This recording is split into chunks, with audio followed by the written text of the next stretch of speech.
5286 एकड़, कीमत 1 लाख करोड़ से भी ज्यादा पर बेचा गया मात्र 2200 करोड़ में, यानी 99,780 करोड़ की लूट।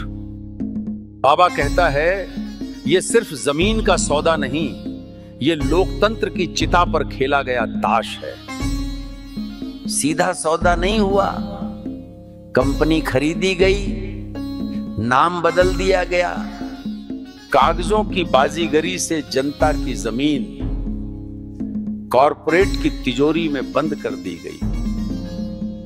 सिडको का पहला हक गायब, ऑक्शन रद्द, जनता की आवाज दबा दी गई।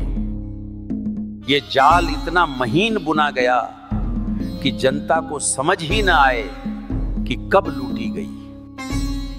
आनंद जैन, धीरू भाई का तीसरा बेटा, मुकेश अंबानी का स्कूल का यार, और अब वही यारी जनता की जमीन पर बना साम्राज्य। जयकॉर्प, SKIL और रिलायंस, ये दोस्ती अब कारोबार नहीं, ये दोस्ती अब लूट का गठबंधन है। सिडको सरकार के हाथ की कठपुतली, पर जब जनता के हक की बारी आई तो सिडको मौन हो गया। क्यों उसने अपना पहला अधिकार छोड़ा? क्यों उसने नीलामी नहीं की?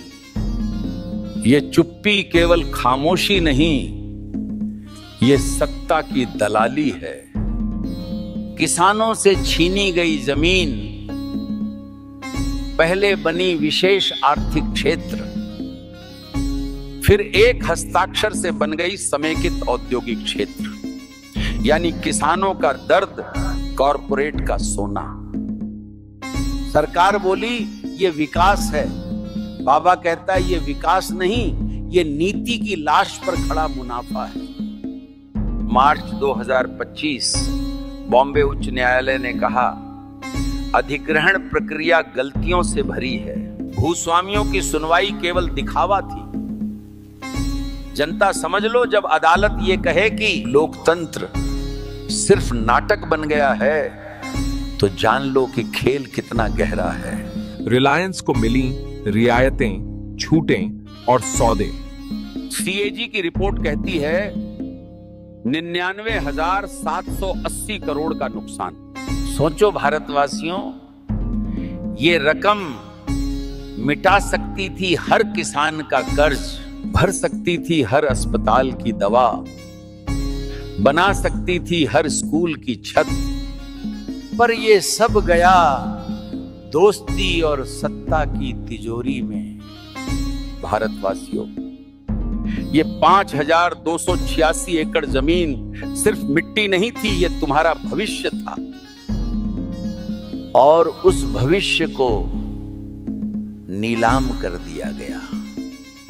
ये सौदा केवल रिलायंस का नहीं, ये सौदा हर उस सत्ता का है जो जनता की चुप्पी पर पलती है। बाबा कहता है अब सवाल पूछो, अब सूचना के अधिकार का प्रयोग करो, क्योंकि अगर आज चुप रहें तो कल बिकेगी तुम्हारी जमीन, तुम्हारा हक, तुम्हारी आत्मा। याद रखो, लोकतंत्र बिक नहीं सकता, लोकतंत्र दब नहीं सकता, लोकतंत्र फिर जिएगा।